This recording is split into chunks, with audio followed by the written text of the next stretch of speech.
Assalamualaikum warahmatullahi wabarakatuh. Waalaikumsalam warahmatullahi wabarakatuh. Selamat pagi Ayah Bunda. Pagi. Saya selaku penyelenggara webinar pada kali ini mengucapkan banyak terima kasih kepada Ayah Bunda yang telah turut hadir dalam webinar pada kali ini.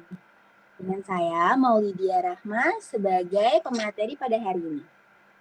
Webinar yang akan kita lakukan hari ini yaitu dengan tema peran keluarga terhadap perkembangan anak usia dini.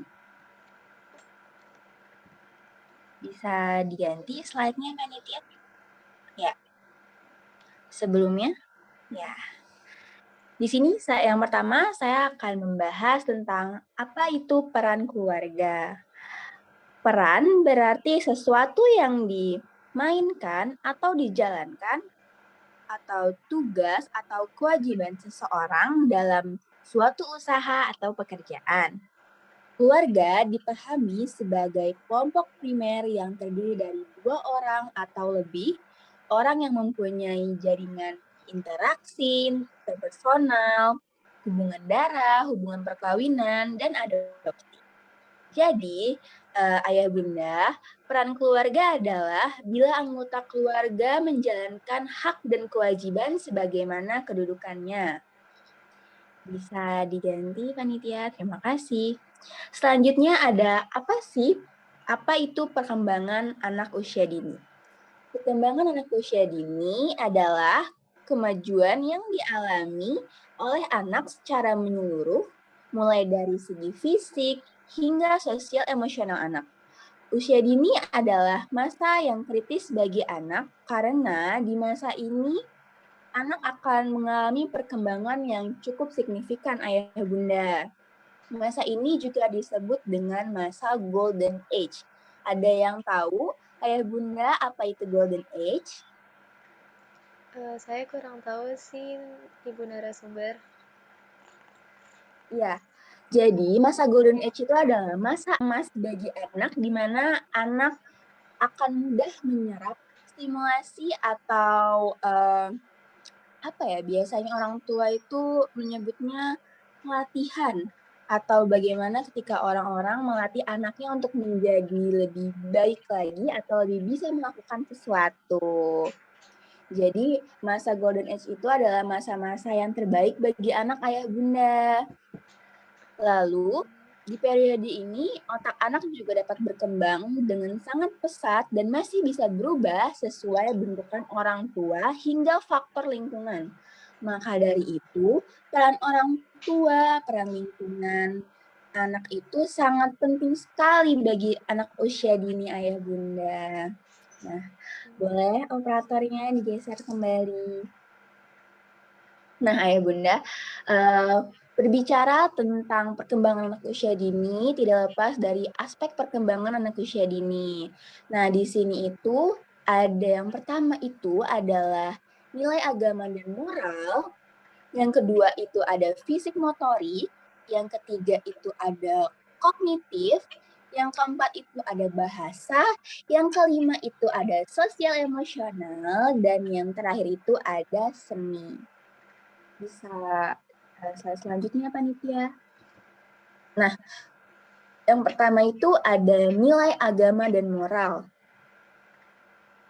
Nilai agama dan moral ini adalah suatu bidang pengembangan terkait dengan pengenalan anak terhadap Tuhan atau agamanya.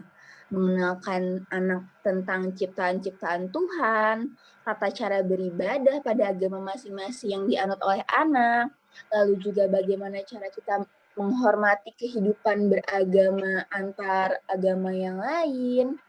Terus juga kita bisa mengajarkan anak tentang bertoleransi terhadap agama yang lain. Nah, selanjutnya bisa digeser, Panitia. Selanjutnya ada fisik motorik anak. Fisik motorik anak adalah segala sesuatu yang berhubungan dengan perkembangan tubuh anak. Nah, Ini adalah salah satu part terpenting juga ya Bunda, karena fisik motorik ini adalah perkembangan yang dimulai dari fisikal anak gitu. Jadi pentingnya ayah bunda untuk selalu menstimulasi anak-anak dengan bisa mengajak berolahraga atau menstimulasi jari-jari anak gitu. Nah, fisik motorik ini juga dibagi menjadi 2 bagian nih ayah bunda. Ada yang tahu nih kira-kira ada apa aja sih bagian dari motorik itu? Sepemahaman saya itu ada fisik motorik kasar dan halus ya. Iya, betul sekali Bunda Gasani. Jadi fisik motorik itu dibagi menjadi 2 bagian, yaitu motorik halus dan motorik kasar. Motorik halus adalah kemampuan untuk menggunakan alat untuk mengeksplorasi dan ekspresi diri, seperti menggunakan pensil, lalu memeras kertas, memotong kertas, atau lebih mudahnya itu motorik halus itu hal yang berhubungan dengan bagian tangan anak. Lalu yang kedua itu ada motorik kasar, yaitu kemampuan tubuh berkoordinasi atau seimbang, lincah, dan lentur sesuai dengan peraturan yang dikirimkan oleh otak. Atau lebih mudah dikenalnya itu seperti sesuatu hal yang berhubungan dengan tubuh hingga kaki atau bagian-bagian besar tubuh anak gitu, seperti misalnya melompat, berlari, terus misalnya apalagi ya, main lompat jongkok, dan masih banyak hal lagi. Boleh next selanjutnya panitia? Ya, selanjutnya itu ada kognitif. Aspek kognitif berhubungan erat dengan akal dan pikiran anak. Pertumbuhan di area ini sangat luas dan tidak hanya di sekolah, tetapi juga dari permainan-permainan yang mengajak si kecil untuk berpikir. Maka dari itu, peran dari orang tua terhadap kognitif anak itu sangat penting sekali ayah bunda. Kenapa? Karena dengan adanya peran orang tua terhadap kognitif anak, biasanya anak yang dilatih atau yang distimulasi dengan baik oleh orang tuanya, kognitifnya akan berkembang dengan baik. Itu biasanya anak bisa lebih cepat berpikir kritis karena bagaimanapun orang tua yang mengerti tentang pentingnya stimulasi anak atau bagaimana peran orang tua terhadap anak biasanya akan memberikan stimulasi-stimulasi yang baik bagi anak. Nah, ini sangat berpengaruh sekali terhadap kognitif anak. Bisa slide selanjutnya, Panitia? Ya, selanjutnya ada sosial emosional anak. Pada aspek atau tahap perkembangan ini, sangat berkaitan erat dengan pengenalan diri, pengenalan emosi anak, dan orang-orang di sekitar anak. Jadi, peran orang tua bagi anak usia dini, terutama bagi perkembangannya itu, di aspek sosial emosional juga sangat penting, Bunda. Karena anak-anak biasanya akan diajarkan untuk bagaimana mereka cara mengendalikan emosi mereka. Biasanya, kalau misalnya orang tua yang tahu pentingnya tentang stimulasi sosial emosional ini, akan mengajak anak untuk berekspresi, memberikan mainan-mainan anak yang mengedukasi tentang bagaimana anak bisa menyalurkan sosial emosional mereka. Misalnya, mengenalkan anak cara untuk mengetahui emosi marah, lalu juga mengetahui tentang emosi sedih, lalu juga mengetahui emosi bahagia, dan sebagainya. Orang tua yang biasanya juga mempunyai peran terhadap perkembangan anak usia dini juga biasanya Sangat suka sekali meminta pendapat dari anak. Karena apa? Pentingnya meminta pendapat anak itu akan melatih sosial emosional anak. Juga biasanya orang tua akan lebih senang memberikan anak waktu untuk bermain dengan teman sebayanya, karena bagaimanapun bermain dengan teman sebayanya adalah salah satu penyambung yang baik antara emosi yang dimiliki oleh anak. Ya. Slide selanjutnya. Nah, yang kelima itu ada aspek bahasa, di mana pada aspek bahasa ini si kecil akan lebih memahami hal yang dimaksud orang tua, seperti perintah, aturan, cerita, dan menghargai bacaan. Biasanya aspek bahasa ini itu dikenalnya itu aspek yang berhubungan dengan membaca ayah bunda. Nah, biasanya ayah bunda yang mengerti tentang cara stimulasi aspek-aspek perkembangan anak usia dini, terkhususnya di bahasa, biasanya akan memberikan anak-anak buku cerita. Karena dari buku cerita, anak bisa melihat bagaimana gambar, terus juga biasanya ayah bunda akan membacakan buku cerita tersebut terhadap anak. Jadi lama-kelamaan karena ayah bunda sering membacakan anak-anak mereka buku cerita, anak-anak akan terbiasa untuk mencintai membaca. Apalagi nih ayah bunda, literasi di Indonesia itu sangat rendah sekali. Jadi, pentingnya untuk ayah bunda memberikan stimulasi yang tepat terhadap aspek perkembangan bahasa anak itu akan sangat lebih bagus lagi, karena agar anak bisa mencintai membaca. Membaca itu adalah jendela dunia. Dan aspek bahasa ini juga salah satunya itu adalah belajar menulis, mengenal angka, mengenal huruf, dan sebagainya. Biasanya nih ayah bunda bisa aja nih kayak untuk pemula itu mencoret-coret biasanya. Biasanya dia akan menulis namanya sendiri untuk anak-anak usia 5-6 tahun. Nah, bisa ganti lagi slide-nya panitia.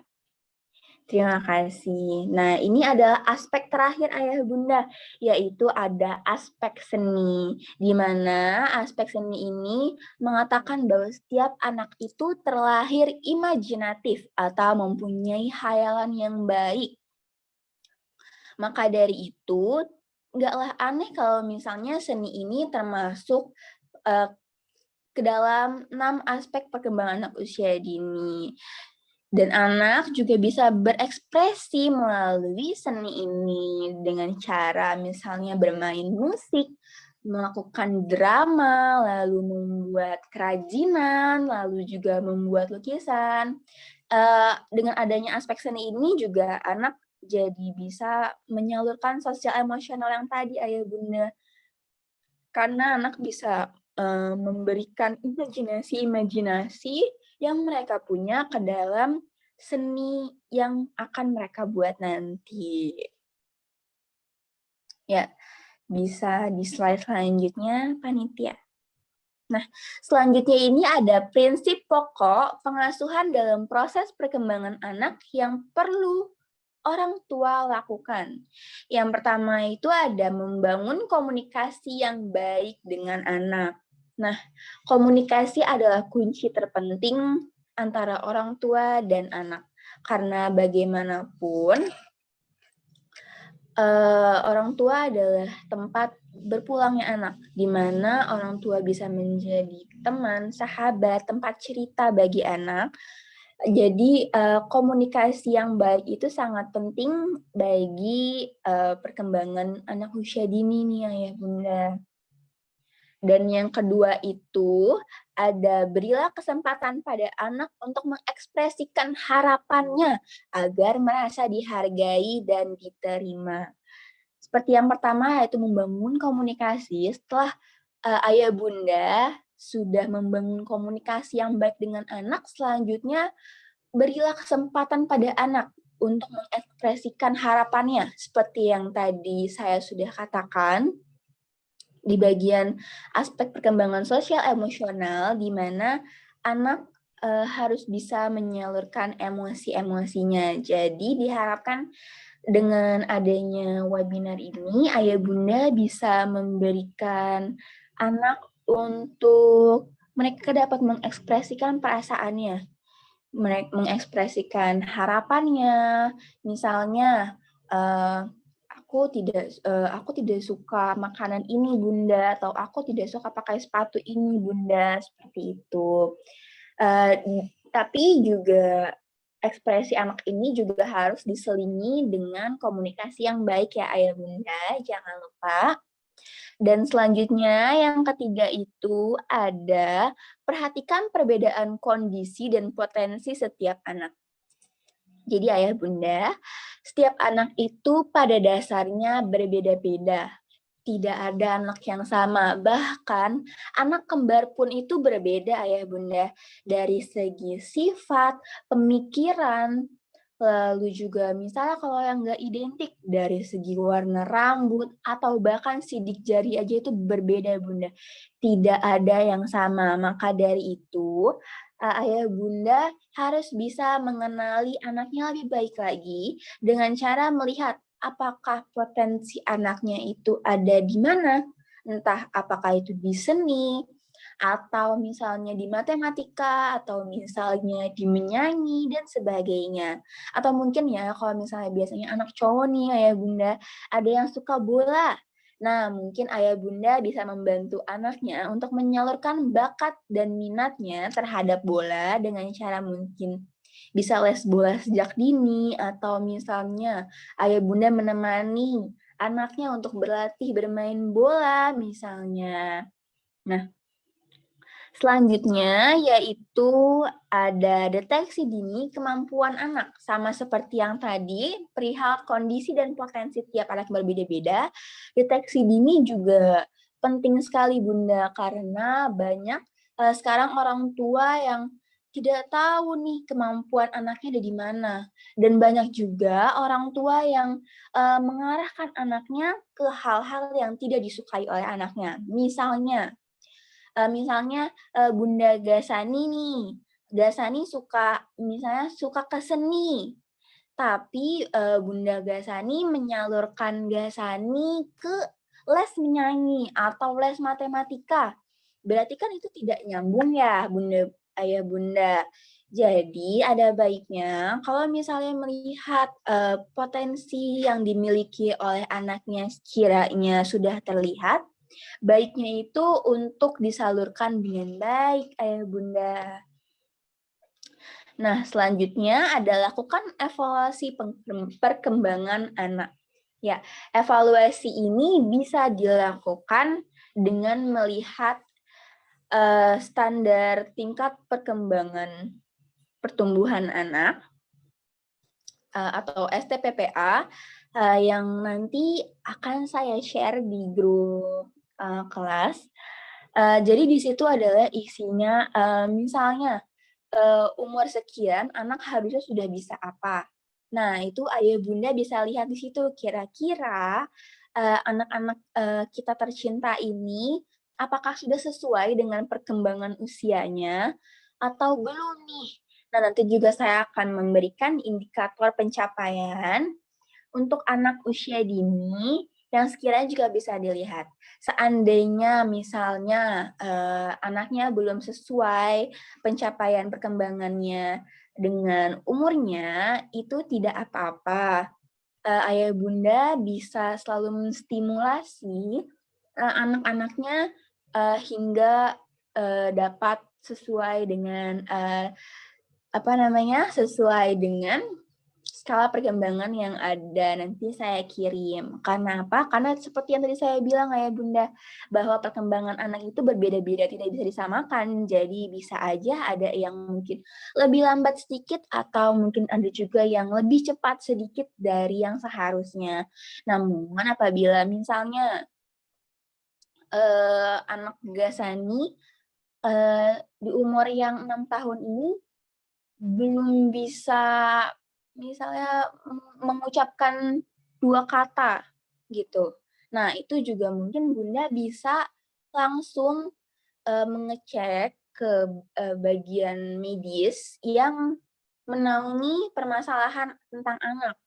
Karena ditakutkannya nih ayah bunda, kalau misalnya perkembangan anak itu sangat jauh signifikannya dengan STTPA, ditakutkannya ada keterlambatan bicara misalnya, atau misalnya ada kasus-kasus tertentu yang terjadi pada anak kita. Jadi harus dibawa ke uh, ke spesialis yang menaungi tentang perkembangan anak. Lalu selanjutnya itu ada tekankan pentingnya proses dengan meminimalkan pengalaman dan perasaan gagal pada anak. Ya, jadi ayah bunda jarang juga nih yang saya lihat nih di zaman sekarang bahwa banyak sekali orang tua yang menginginkan anaknya untuk selalu mendapatkan hasil yang maksimal dengan nilai yang bagus dan sebagainya. Nah, mulai sekarang saya berharap dengan adanya webinar ini, ayah bunda bisa membuat anak untuk menghargai prosesnya terlebih dahulu, baru hasilnya. Karena proses yang baik akan menghasilkan hasil yang baik juga. Dan kalaupun seandainya gagal atau tidak sesuai, maka tidak apa-apa. Ya, maaf ya bunda, tadi ada kesalahan, tiba-tiba Zoom-nya mati, jadi kita lanjutkan lagi ya webinar kita pada kali ini. Ya, mengingat tentang bagaimana mengenalkan anak terhadap proses kegagalan, yaitu kita harus mengajarkan anak jika gagal masih ada hari esok untuk bisa melakukan sesuatu menjadi lebih baik lagi nih ayah bunda. Nah, selanjutnya setelah mengenalkan perasaan gagal dan bagaimana terjadinya proses sesuatu pengalaman, yang selanjutnya itu adalah mendorong pengalaman dan perasaan berhasil pada anak.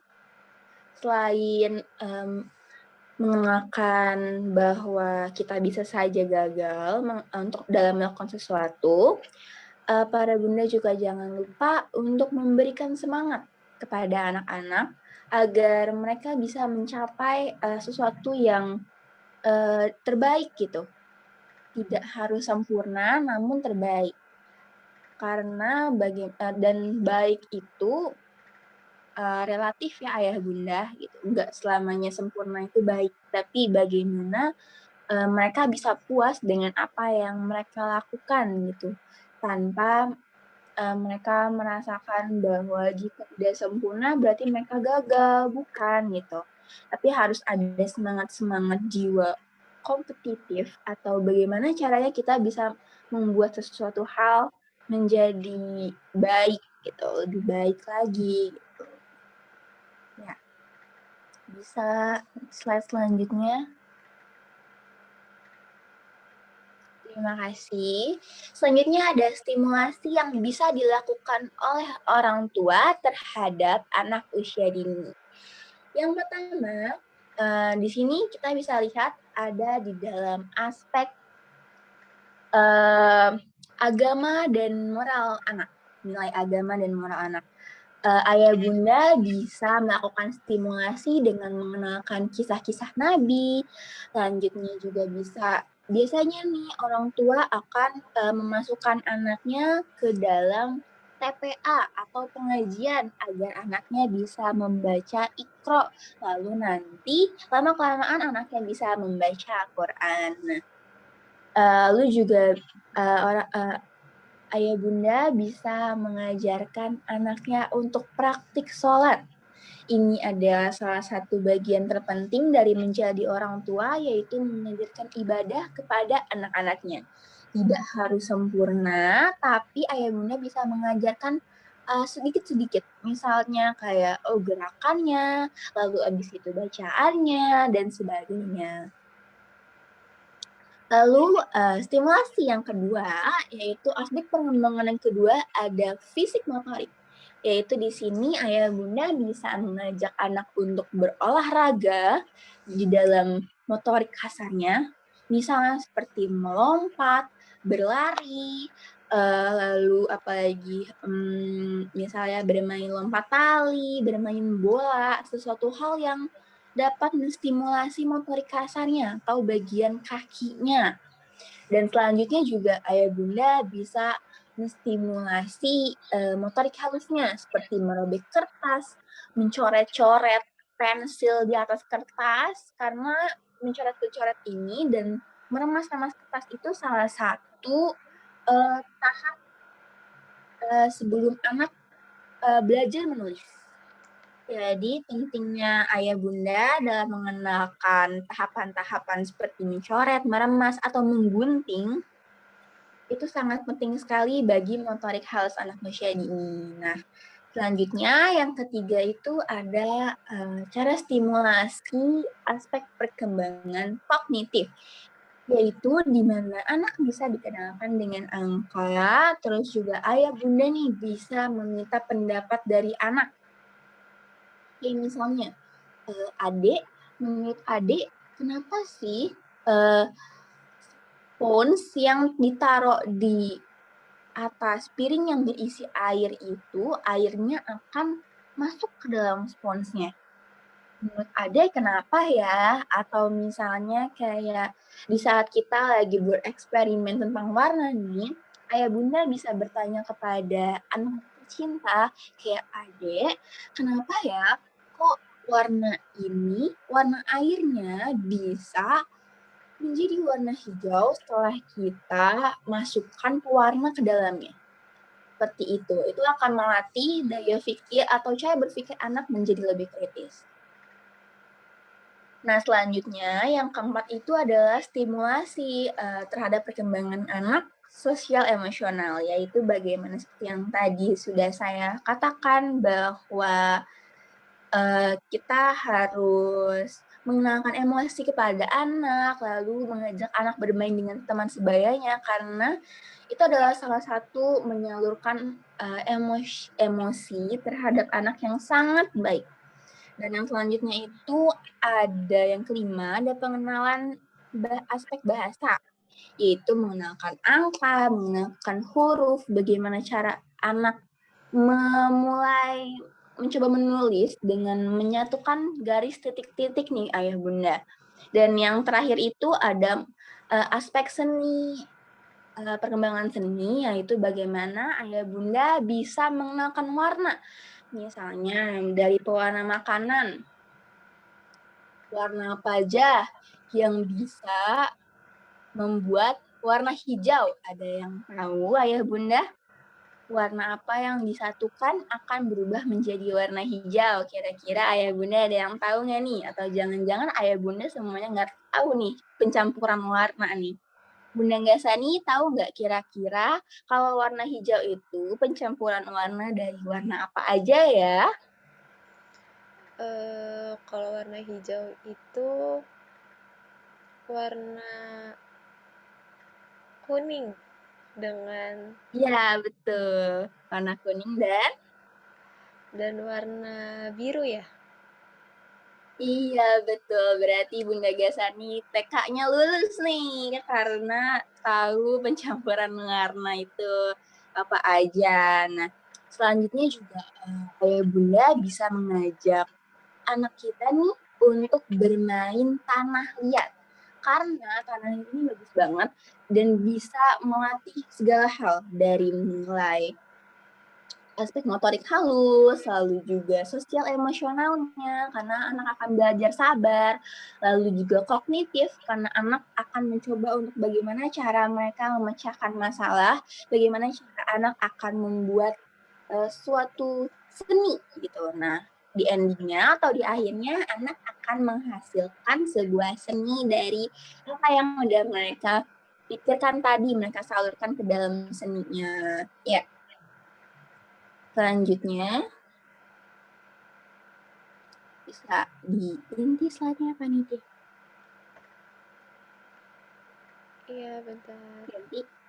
Ya, sepertinya jaringannya agak sedikit. Nah, terima kasih. Nggak kerasa nih, ayah bunda. kita sudah berada di penghujung acara webinar pada kali ini. Jadi Ayah Bunda, perannya keluarga bagi perkembangan anak usia dini itu sangat penting. Jadi diusahakan sekali bahwa Ayah Bunda bisa jadi part of life anak, terutama di bagian perkembangannya. Karena perkembangan anak usia dini itu tidak akan terulang lagi Ayah Bunda.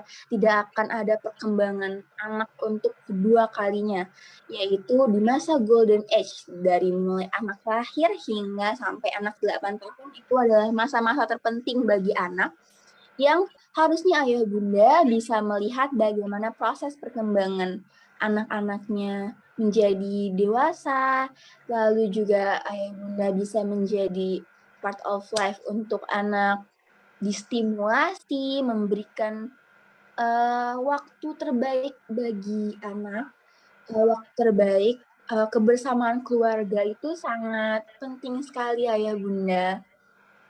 Karena bagaimanapun juga yang anak butuhkan adalah waktu bersama keluarganya. Jangan sampai nanti ketika anak dewasa, ayah bunda merasa menyesal karena, oh iya ya, kenapa saya tidak pernah memperhatikan anak saya gitu, kenapa saya hanya masukkan anak saya ke TK, oh masukin aja anaknya ke TK gitu, karena biar diurus sama orang lain, karena udah ada gurunya misalnya yang lebih tahu. Tapi untuk orang tuanya sendiri atau misalnya kakek neneknya, itu juga atau misalnya babysitter atau pembantunya, itu enggak diberikan, apa ya, materi tentang bagaimana cara pola mengasuh anak yang benar, bagaimana cara menstimulasi anak-anaknya dengan baik dan benar, atau bagaimana sih perkembangan anak yang yang memang sudah sesuai dengan standarnya gitu. Jadi peran orang tua itu sangat penting sekali bagi anak usia dini. Jadi kalau bisa dengan adanya webinar pada kali ini, Ayah Bunda akan selalu memaksimalkan waktu terbaiknya buat anak-anaknya, agar anak-anak kita nih Ayah Bunda bisa terstimulasi dengan baik, bisa menjadi anak yang pintar, yang soleh-soleha, dan berguna bagi nusa dan bangsa ke depannya. Amin, amin, ya robbal alamin. Ya, saya rasa karena waktunya juga sudah hampir siang, jadi kita cukupkan terlebih dahulu seminar parenting pada kali ini. Saya mengucapkan banyak-banyak terima kasih kepada Ayah Bunda yang telah turut hadir dalam acara webinar pada kali ini, yang berusaha untuk meluangkan waktunya untuk kita menambah ilmu lagi tentang parenting atau bagaimana cara pengasuhan anak yang baik. Ya. Saya Maulidia Rahma sebagai narasumber pada hari ini mengucapkan terima kasih dan mohon maaf apabila tadi ada kesalahan, Zoom-nya mati atau koneksi internet. Jadi saya mengucapkan banyak-banyak permintaan maaf dan terima kasih kepada Ayah Bunda yang sudah hadir pada kali ini. Bila taufiq wal hidayah, wassalamualaikum warahmatullahi wabarakatuh. Selamat berjumpa lagi di webinar selanjutnya ya Bunda.